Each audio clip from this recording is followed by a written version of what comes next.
नीरी द्वारा विकसित की गई सलाइन गार्गल आरटीपीसीआर टेस्ट के संशोधन पर एम्स के निवासी डॉक्टरों ने अपना दावा पेश किया है। इस दावे के बीच विवाद बढ़ गया है। हालांकि अब नीरी के संशोधन से विकसित तकनीक को न केवल आईसीएमआर की मान्यता मिल चुकी है, बल्कि ये कमर्शियल भी उपलब्ध है।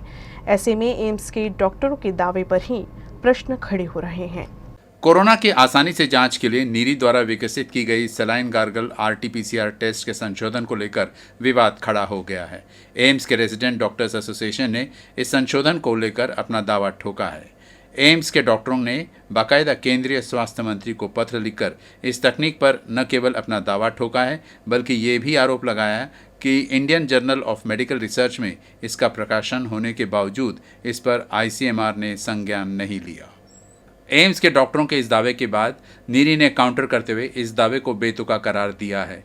नीरी के मुताबिक आईसीएमआर ने न केवल इस संशोधन को उसका बताया है, बल्कि कोरोना के आरटीपीसीआर जांच में इसका अधिक से अधिक इस्तेमाल हो, इसे लेकर जन जागृति फैलाने के लिए कहा है। नीरी की सलाइन गार्गल तकनीक की केंद्रीय स्वास्थ्य मंत्री ने भी प्रशंसा की है। गौरतलब है कि नीरी के पर्यावरणीय वायरोलॉजी के विभाग प्रमुख डॉक्टर कृष्णा खैरनार द्वारा संशोधित की गई सलाइन गार्गल तकनीक को आईसीएमआर द्वारा मान्यता दिए जाने की जानकारी 19 मई 2021 को सामने आई, जिसके बाद इसे नागपुर महानगर पालिका ने भी अपनाया। कोरोना जांच के लिए सैंपल कलेक्शन को लेकर हुए इस संशोधन पर खड़े हुए विवाद के बीच यह जानना भी ज़रूरी है कि सलाइन गार्गल को लेकर सिर्फ नीरी या एम्स ही नहीं, देश भर में लगभग 5 जगहों पर रिसर्च शुरू थी, मगर नीरी ने इस रिसर्च को लेकर शुरुआत से ही संजीदगी दिखाते हुए गंभीरता से लिया और सटीक जांच रिपोर्ट हासिल हो सके इस पर काम किया। नीरी ने एक खास आरएनए इन्फेक्शन लिक्विड को तैयार किया, जिससे आरएनए एक्सट्रैक्शन किट की निर्भरता समाप्त हो गई। नीरी ने सलाइन गार्गल आरटीपीसीआर टेस्ट को translation to lab of research तक लेकर जाने का काम किया है। नीरी का दावा है कि जांच 100 रुपये से भी सस्ती हो गई है।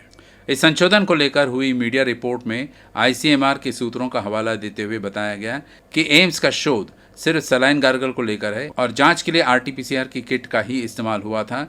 ये शोध बाजार तक कैसे पहुंचेगा, इस पर कोई काम नहीं हुआ, जबकि नीरी के शोध में आरटीपीसीआर एक्सट्रैक्शन किट की निर्भरता ही समाप्त हो गई और जो लिक्विड नीरी ने तैयार किया उसमें वायरस सामान्य तापमान में सुरक्षित रहता है और 90 डिग्री की गर्मी में वायरस का आरएनए मिल जाता है।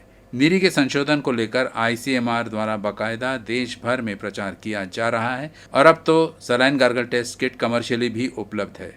ऐसे में एम्स का दावा उतना प्रभावी नहीं लगता है जितना किया जा रहा है।